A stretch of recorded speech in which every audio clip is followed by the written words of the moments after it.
Hey guys, today I'm gonna give you a little insight into my studio setup. I'm gonna show you some hardware units I have and yeah, how everything is hooked up in my studio. And the first thing maybe to start, or the best place to start, is with my Akai MPC 3000 sampler. Voila! I would call it the centerpiece of my studio. I use it for every track, and yeah, it's a sampler mainly, but you can also sequence stuff with it. It has 4 MIDI outs, and they are connected to different gear, or yeah, in my case to my patch bay.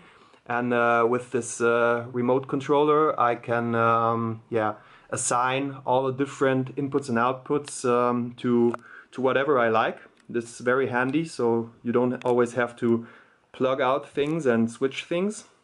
Yeah, so this sampler is quite old school, from the early 90s, and yeah, it still uses, in my case, I use zip disks. I have a zip drive down here, and yeah, it's connected via SCSI. Here are some zip disks. So yeah, per disk I have 100 megabyte yeah, file size, and it's absolutely enough. I don't need more. The internal memory is maxed out on this one. I don't know exactly how much it is, but yeah, it's enough in my case to make drums. Yeah, it's really enough. And yeah, I mainly use vinyl. I'm sampling vinyl, different stuff.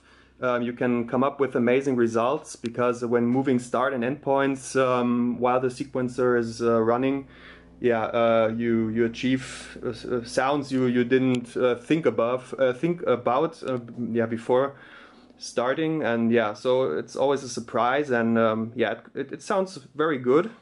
Yeah, and well, besides vinyl, I also sample stuff from my computer. I have a lot of samples here on my hard disk, and yeah, I use the one pair of my main of my outputs of the sound card I have here, Ferrofish A16 MADI. It has 16 ins and outs. Yeah, connected via MADI. It's yeah, some I don't know. It's light. Some light, yeah, transferred through this cable, and connected with an express card. It's yeah, very good. I love this this interface. Yeah, so I transfer samples through MADI from the PC, and then through my ADDA Ferrofish into the MPC. Well, and then yeah, I start messing around and programming some drums. And yeah, the MPC has 8 outputs, 8 separate outputs, and 1 pair of stereo outputs. And these are, like all my gear I have, connected to a patch bay, or to 3 different patch bays. So yeah, it's very easy and handy to assign stuff to different places, to effects, and especially to my mixer, Soundcraft mixer, with 16 channels. And all the inputs and outputs are also connected to the patch bay. So yeah, I usually assign some outputs of the MPC, some individual outputs to some channels.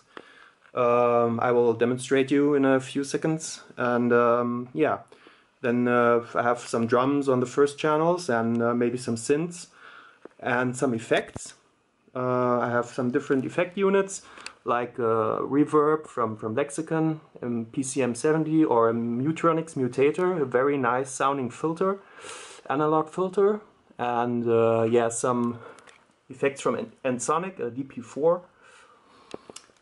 Yeah, and yeah, assign them with the aux sense, and I also have the aux sense here on the top, so I can route the aux outputs to the different effect units I have, and then back from the effect units into the mixer. So looks pretty complicated maybe, but yeah, it's not so yeah, so difficult. And then I just start messing around. I come up with some ideas, and while I'm messing around with effects, yeah, I keep on going, and yeah, if I'm satisfied, I usually yeah, I can also assign here some outboard compressors and equalizers from the 500 modules. Yeah, and I keep on messing until I like the sound, and everything is like, yeah, neat sounding and glued together, and then I record the output of the mixer into my sound card. Usually I don't use more than, yeah, 2 or 3 pairs of channels. I record maybe the subgroup, which I always have my drums on the subgroup. I record it separately, and I record the master out separately, and I also can assign aux 5 and 6 the sends as another pair of separate outputs. But then I only have like a maximum 3 different stems I record into Ableton, and yeah, then I can start fine-tuning a little bit, but I don't mess around a lot in Ableton anymore, so everything already sounds good when it's yeah, tracked to Ableton, and usually the main idea is already there. So yeah, that's a little introduction maybe, and then I'm gonna show you now a little example of a track I'm just working on, and yeah, let's have a look. Okay, so guess now it's time for a little demonstration. I'm gonna show you how I usually start a track. In this case, I am going to start with the ASR10, another sampler I have. I loaded a chord, a Rhodes chord, to the sampler, and this is how it sounds.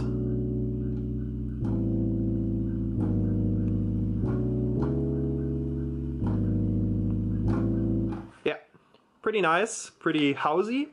So yeah, house, that's what we're gonna do right now. Little house track. As you can hear, the Rhodes isn't going directly into the mixer. It's being filtered before by the Mutronix Mutator analog filter. It's a low pass filter, so it can only do low pass.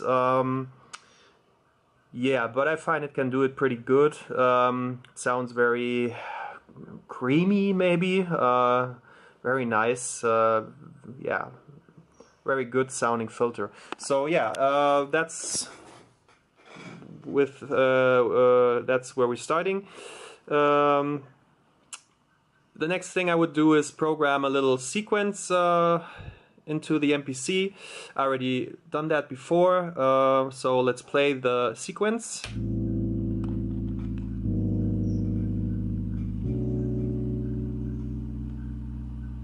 Yeah, so the MPC 3000 now is sending a sequence through one of the 4 individual MIDI outputs into the patch bay in one input, and the patch bay is programmed so that it sends the MIDI signal through one of the outputs into the Ensoniq. And yeah, there the Rhodes sample is being triggered, and that's what you hear now, the Rhodes. So the next thing I would do is yeah, apply a kick drum to the track. I have it here on the first track, so there it is. Yeah, the kick is here on the first track of the mixer. What you're hearing is a sample recorded in the MPC. the kick came from the Analog 4 here from Elektron. It's yeah, analog synthesizer. I'm mainly using it for drums, even though Elektron has another instrument, the Rhythme, which is meant to be for drums. I also owned the Rhythme in the past, but I felt that the Analog 4 is doing drums at least as well as the Rhythme does. So yeah, even though it is more meant to be a synthesizer for chords and leads and stuff like that, it does drums, all kinds of drums, kicks, snares, hats, claps, very, very good.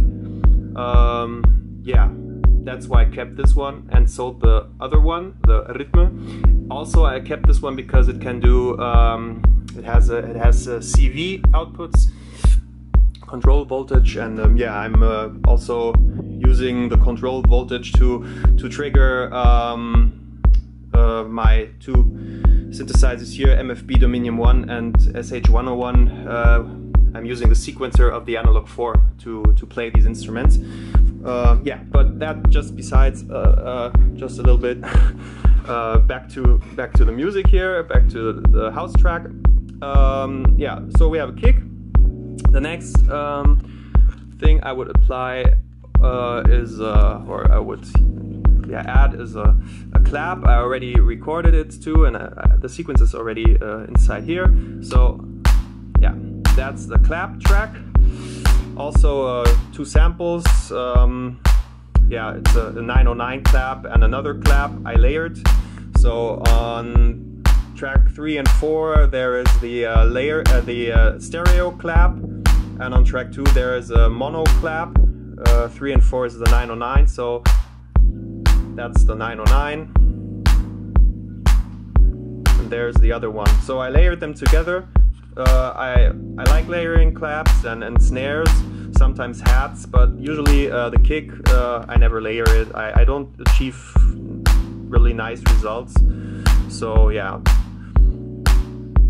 Well, the next track I have here is, or wait, we also have some effects we could apply. I have a delay, it's here, from Auto Machines, Auto BIM. It's a French company. They also did the made the Biscuit distortion unit. Yeah, sounds very nice delay unit, like I find. It's already synced, but not by MIDI. I always usually sync it by tapping. I find it's more flexible when using the tap mode to sync it. So yeah, let's apply some delay. There it is.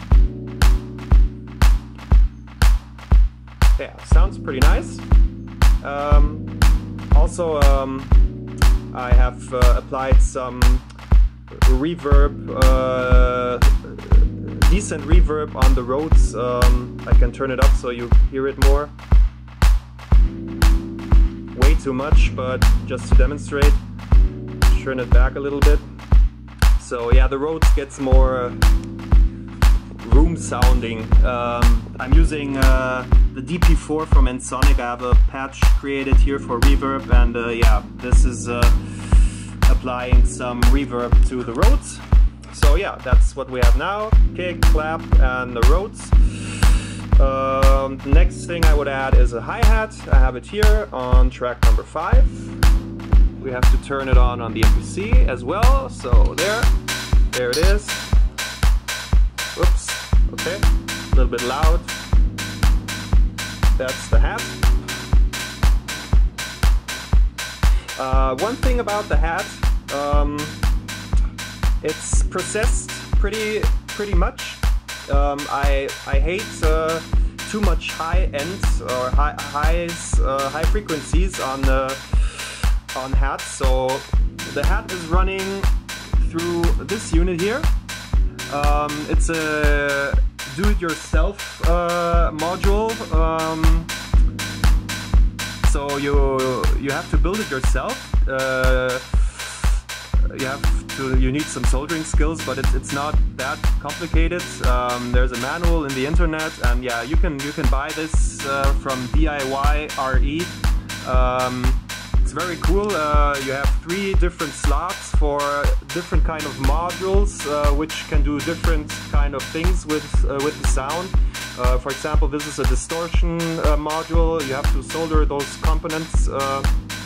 And yeah, but it's not that hard. And there are 3 inside here. This is the 4th one I have.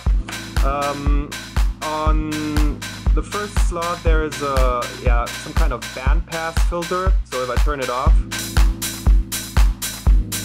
let's turn all off.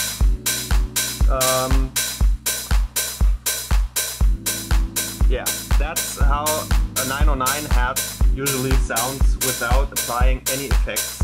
And yeah, doesn't sound so nice, much highs, and so I apply the bandpass, I apply some distortion, as you can hear,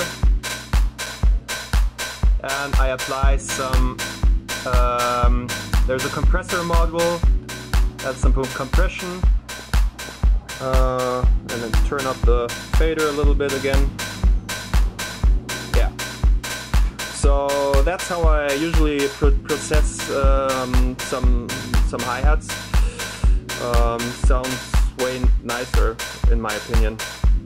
Okay, a little bit much. Okay, that's better. So yeah, we could open a little bit the cutoff filter.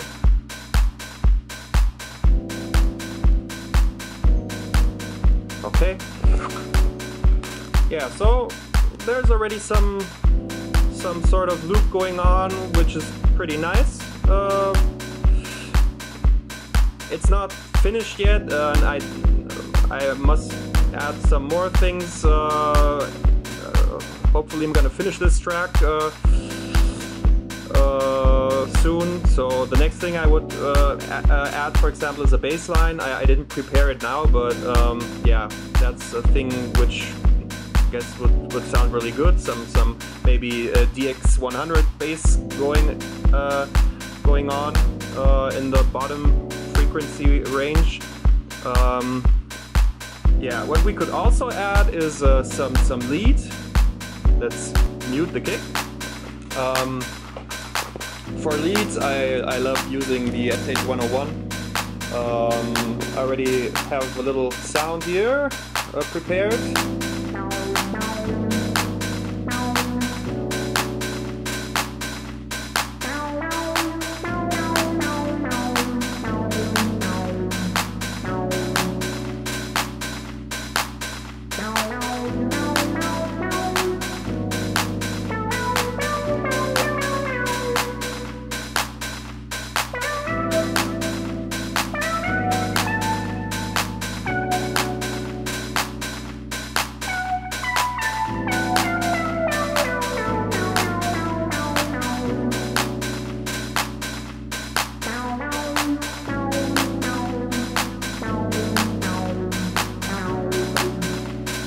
And then,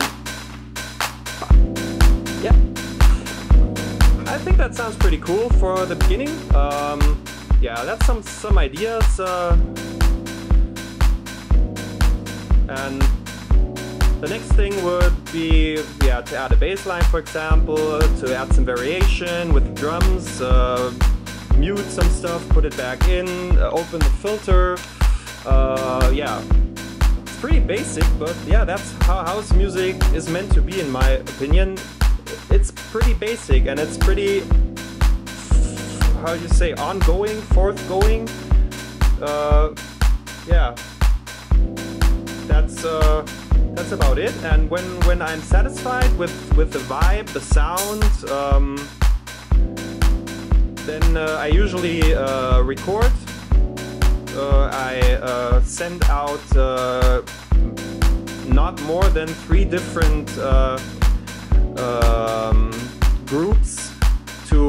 DAW to Ableton, and then there I have the possibility or the ability to do some final editing, but not much, as the sound already is pretty good when it comes from the mixing desk. So yeah, I send out mainly the sub channel, the drum group. I send it out through the sound card. I send out the main through another, and I send out maybe a third sub group, which I have here on aux 5 and 6. So I have 3 different stems, and yeah, that's basically enough. I don't track out every single sound here on the mixing desk. That's way too much, and I like the summing, the analog summing here. I don't want to give up the analog summing by sending out each track. Then there is no advantage of a mixing desk, in my opinion. So yeah, I use the sum drum group.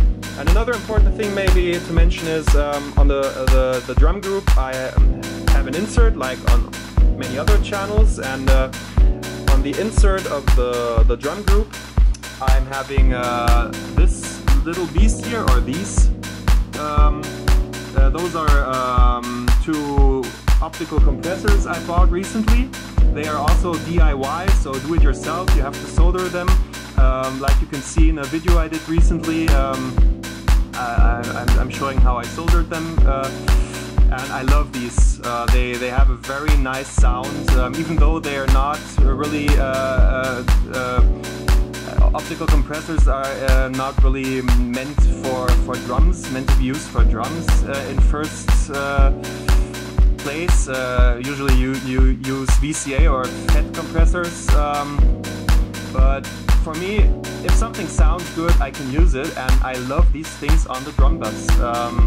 I think they add something special, and I can demonstrate again.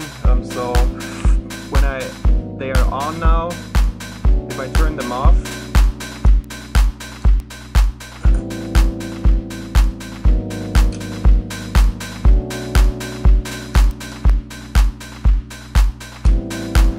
yeah, so the drums get glued together, and it's pretty